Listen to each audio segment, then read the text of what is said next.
TWiGames.com. Uncharted 2 was released this week for the PS3. It was developed by Naughty Dog and currently has a 96 on Metacritic. But who cares about what other people think? Brian, what did you think about Uncharted 2? A couple things obviously popped out to me right from the start. One was the phenomenal graphics. Yeah. I mean, this game is gorgeous. It's incredible looking. Two was the cutscenes, because the motion capture and the voice acting is so good. You're just watching it. Yep. You know, you're into the characters. You're watching it all unfold. Yeah. But the cutscenes are even better for this reason. In past games, when there was a cutscene, right, it would be, you know, maybe Drake in the old-fashioned game would be jumping out of a helicopter, landing onto a train. It'd be very cinematic, but it'd be a cutscene. Right. In this game, they flip it. The cutscene is just preparation for the nuts Hollywood moment that you get to play. You actually get to play those the crazy nuts scenes. Hollywood moment. Yeah, and another point about this, you know, the cutscenes is that, you know, I literally felt as I was playing that my playing actually started the cutscene. Like what do you mean? They did these things where, like, you know, like all of a sudden I jump off a cliff and I thought, oh man, you know, I jumped a little early on that one. And in fact, the game would actually show that I jumped a little early. You know, you'd hang from a cliff, things would start breaking, but I felt as though I'm the one who created the cutscene. So, you know, in other games like Call of Duty, like you get to a certain spot and every time it triggers a cutscene and you know, okay, by stepping here I triggered a cutscene. In this game, it feels like when you play it, the cutscene starts, and that was amazing. Like, the immersion is just unbelievable. Here's something with me, is this generation has obviously been about high fidelity. And a lot of developers have, you know, budgets have quintupled. But all they're putting it into is graphics, and it's been disappointing for me. You know, I was telling you before, I'm a gameplay guy, I'm not really a graphics guy. Yep. So this generation that really worked on me. There's been like 2 games that you couldn't make in past generations, Dead Rising and Flower. You just couldn't do those in the past gens. Okay. A lot of these games feel like PS2 games upgraded, and that's not my bag. And when I was thinking about the game after I just played it, you know, the gun sections were still the worst part of the game. And the platforming wasn't even really platforming. It was just a matter of mashing X and doing something great. Yeah.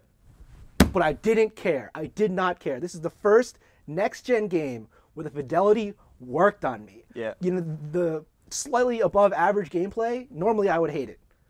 I didn't care. I was playing, I was thinking, I am climbing a giant golden statue in Nepal, and you trying to find Marco Polo's treasure. I was completely immersed. Yeah, and you feel nervous. Like, oh my God, what's gonna fall? Like, am I okay? Like, all this stuff. Like, immersion, unbelievable. And you're right, to your point. Like, in this game, graphics certainly help the gameplay. Completely. This is the first time it has worked for me. I'll tell you what, and that is a tremendous thing by Naughty Dog. I'll tell you what I thought right after I played this game. Other developers must be frightened. Frightened. Why frightened? Games that they're working on, well, 1, that are coming out this holiday, and 2, games that they're working on for 2010, they probably played Uncharted 2, and they were like, oh my God, my game does not look anywhere near as good as this. And you know, that's not a good thing marketing-wise, because Uncharted 2 has just set the bar so high from, not just from a graphic standpoint, but from, you know, a storytelling standpoint, cutscenes, voice acting, all that stuff. I mean, they set the bar so high. These other developers, they went and saw Paranormal Activity. They're imagining a Naughty Dog when they show the Demon Shadow. I'm telling you right now, they're frightened. I'm going to say this right now, though. Naughty Dog, you guys have stepped it up. You guys are one of my probably favorite developers now with this release. Yep. I do not want to see Uncharted 3 or Jak and Daxter. Not because they're not going to be good games. Because they've hit that echelon now where they can make something I wouldn't even imagine. Look, I'm with you on that, but, you know, come on. I want to see Uncharted 3. And I mean, I want to see it. It's ridiculous. It's ridiculous to say that Uncharted 3 isn't going to happen. You know, a lot of people, you know, sequels, yeah.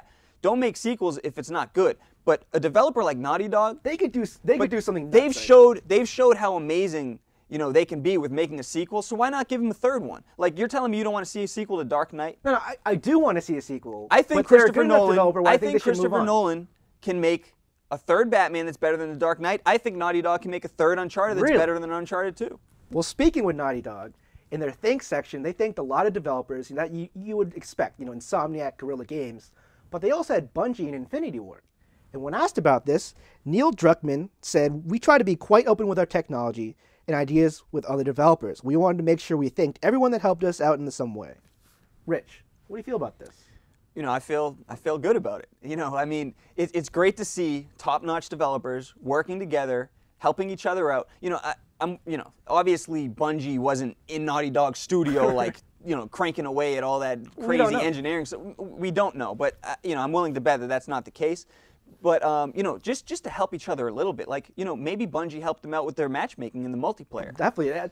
They had Bungie and Infinity Ward. Yeah. What are they good at? Netcode. So I'm assuming that's what they helped them out with. Yeah, and you know what? It worked out great because the multiplayer in Uncharted 2 is awesome. Here's something I want to say about this, though. I'm kind of annoyed that our industry is still in infancy because right now tech still matters. Yeah. You know, Bungie's matchmaking is a selling point.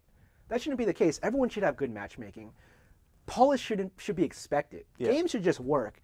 What should separate the men from the boys is content. And I want more sharing to go till we get to that direction. That's going to be the next step for video games. Yeah, you know, every game is well made. It's the difference of, you know, what is it doing for you? How is it moving you? Of course I hear what you're saying. We're consumers talking, right? But these developers, they're, you know, they're competitors.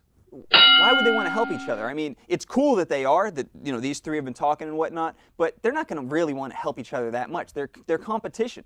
They're literally, Modern Warfare 2 is coming out in a couple weeks, so I'm surprised that Infinity Ward went and told everybody to buy Uncharted 2, because that's their competition right there. Time to gain a little XP with a little RPG where we play the role of others. Don't worry though, it's not a JRPG. I'm not going to spike my hair and turn emo. Rich, you're one of the 41,000 that decided to boycott Left 4 Dead 2. That's right. You're finally disbanding after proclaiming victory. We won. How ashamed are you? Ashamed? Let me tell you something, buddy.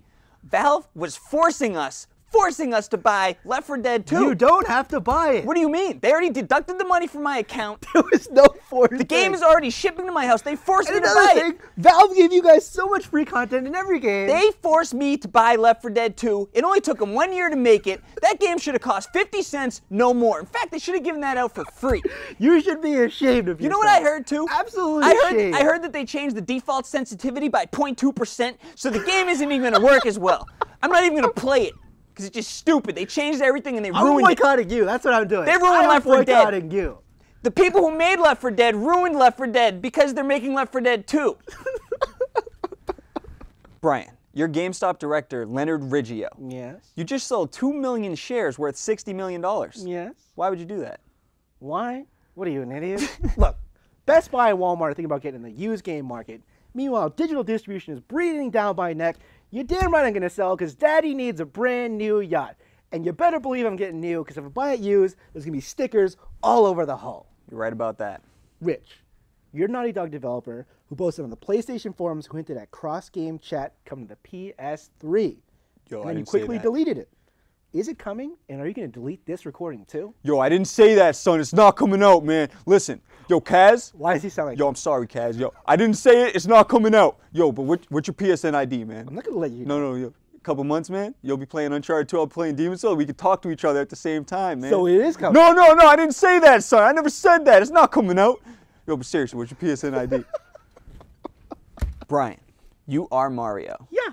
The actor who played you, Lou Albano, recently died at age 76. Wahoo! How sad are you? Mario is very sad about it because he was a great Mario and he'd be very missed. But Mario, I want to say one thing real quick. I say, it's me, Mario. I don't say, it's me, Mario. And every New Yorker out there say, call me Mario. And then it says a level 1-1, not board 1-1. And all the New Yorkers keep saying, go to Mario, go to board 1. It doesn't make it any sense. Go back to NYC. Rich, you're the 120 gig PS3 Slim. Yeah, that's right. You're going to have a new sibling soon, and the 250 gig PS3 Slim, that's going to be $350. Yep. Are you going to be a happy Hal or a disgruntled Dan about your new sibling? Well, let me just... Why are you whispering? Because the Slim is really, really quiet. All right, anyway, look. Why are my parents having another child? Like, this is ridiculous. They keep having all these children. But my older brother, the 60 gigabyte, he can play with our cousins, and I can't. Your older brother. I can't play with my cousins. And now they got this new 250 one coming out. It's only $50 more. Everybody's going to buy that one. So what am I, the unwanted stepchild? That's exactly what you are. Kaz, you don't love me anymore? And now time for games releasing this week. First up, guys, Borderlands. Filling the WoW void, already made my tech tree. Hopefully it doesn't ruin my life. WWE SmackDown 2010. Is Ric Flair still wrestling? Woo! Cooking Mama 3. A little bit of this, a little bit of this, a little bit of this, a little bit of this. FIFA 10. Very hard to score. Still probably going to buy it because my dad's from Europe and soccer is his drugs. Bakugan Battle Brawlers. Bakugan Battle Brothers! Well, that's it for this week's episode of TWiGames.com. Tune in next week and visit our website for past episodes, specials, and our deals of the week. I'm Rich Alamanos. And I'm Brian J. Kim. We'll see you next